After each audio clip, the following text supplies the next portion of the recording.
नमस्कार प्रिय दर्शकों, नवरात्र चैत्र नवरात्र 2 अप्रैल 2022 से प्रारंभ हो रहे हैं और इस बार नौ दुर्गा जो 9 शक्तियां हैं, माता के जो 9 स्वरूप हैं, प्रतिदिन हमें क्या मां को अर्पण करना है नैवेद्य में अर्थात भोग में। चूंकि हर मां को कुछ अलग ही चीज अति प्रिय होती है।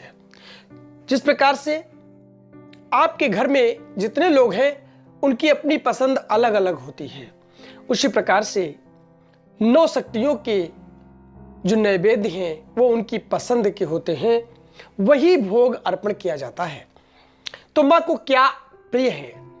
9 देवियां, 9 भोग, नवरात्र के 9 दिन के।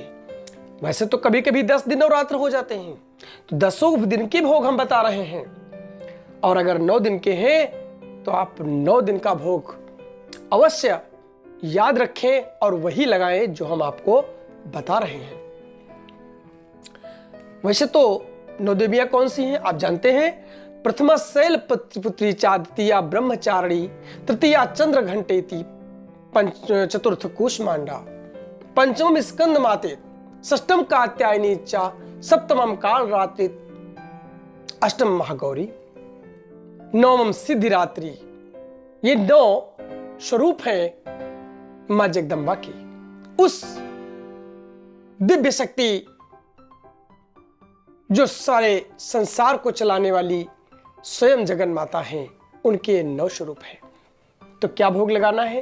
प्रथमा शैलपुत्री चा, द्वितीया ब्रह्मचारिणी।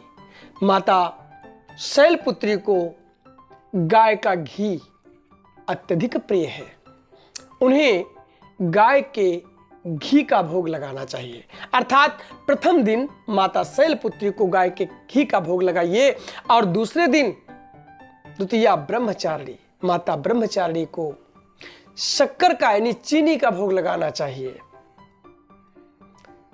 द्वितीया ब्रह्मचारिणी, तृतीया चंद्र घंटे, चंद्र घंटा माता को गाय के दूध का भोग लगाना चाहिए। गाय के दूध का भोग माता चंद्र घंटा को लगाना चाहिए, उन्हें अति प्रिय है। उसी प्रकार से माता कूष्मांडा अर्थात जो चतुर्थ दिन का भोग है, उसे आप जानते हैं जो काले तिल होते हैं। वैसे तो दोनों तिल प्रयोग में लाए जा सकते हैं, चाहे वो काले तिल हो अथवा सफेद। माता कूष्मांडा को तिल का भोग लगाना चाहिए, दोनों ही उन्हें अति प्रिय हैं।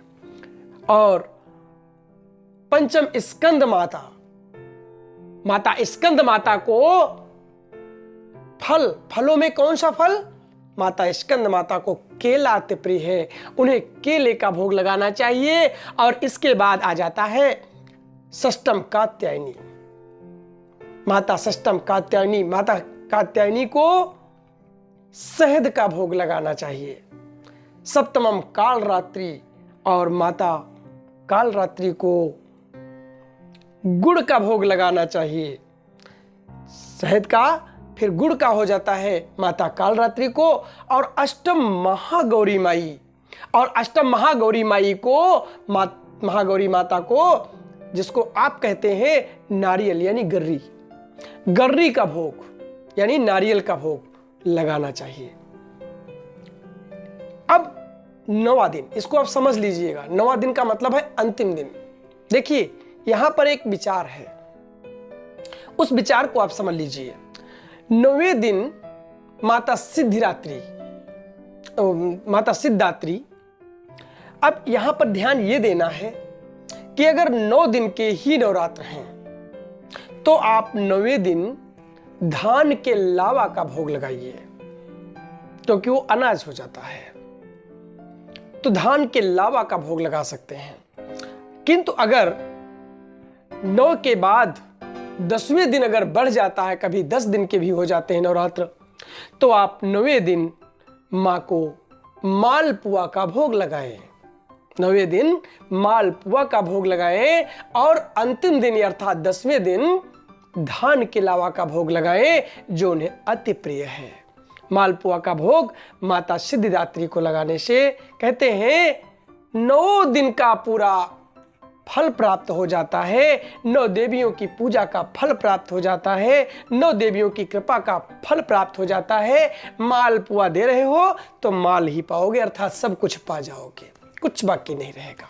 इसलिए याद रखो, ये भोग माँ को अति प्रिय है। नवरात्रों में यही भोग माँ को अर्पित करें। एक चीज मैं और बता देता हूं, उससे भी आप लोग समझ लें। कपूर और कपूर पर 2 लौंग फूल सहित, यानी फूल वाली लौंग रख करके अवश्य प्रतिदिन दिखाएं।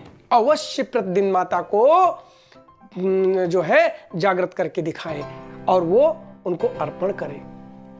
बहुत ही अधिक माँ खुश होती हैं, उनकी कृपा मिलती है। तुम्हारे ऊपर जो नकारात्मक शक्तियां हैं, तुम्हारे घर में जो नकारात्मक ऊर्जा है, वो सभी नष्ट हो जाती है, विनाश हो जाता है। आपका घर शुद्ध हो जाता है, पॉजिटिव ऊर्जा से भर जाता है, स्वयं आप भी और आपके घर और परिवार में भी। तो ठीक है, उम्मीद करता हूं आज का वीडियो आपको अच्छा लगा होगा। और चूंकि 9 भोग मैंने बताए हैं और इन 9 भोग लगाइए और आप माँ को प्रसन्न कीजिए। नमस्कार, जय माता दी।